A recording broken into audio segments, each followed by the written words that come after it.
It's the first Tuesday in November, Election Day in the United States. In each of the 50 states and in the District of Columbia, there are political offices to fill, ballot questions to resolve, and every 4 years the choice of whom to send to the White House.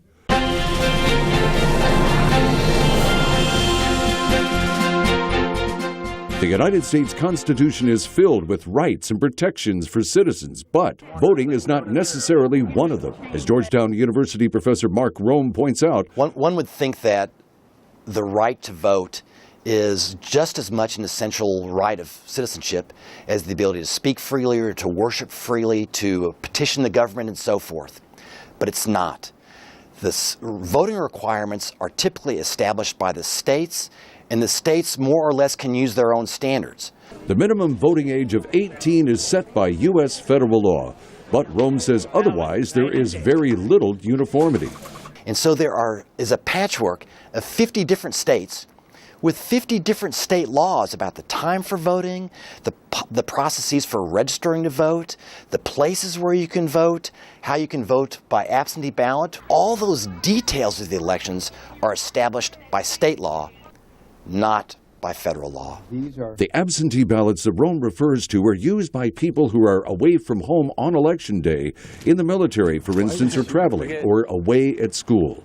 In recent years, something called early voting has also developed. Some 2/3 of the states now allow people to cast their ballots as much as a month or more before the official Election Day in November. A number of states have also passed laws requiring voters to produce specific photo IDs at their polling place to prove their identities. Advocates of these laws say they are necessary to prevent fraud. Opponents say such fraud is too statistically small to be a problem and charge the laws are meant to suppress voting. And there's another way that a U.S. presidential election is really some 50 separate contests. According to the Constitution, people voting for president are actually selecting 538 people called electors on a state-by-state basis.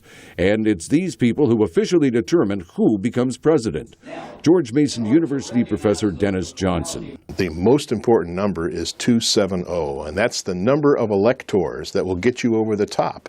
And any combination of states that has 270, that's the magic number that you're really looking for. Johnson says the Electoral College is why candidates spend most of their time in a handful of so-called battleground states, the ones they believe will give them that winning total of 270 electoral votes. Jeffrey Young, VOA News.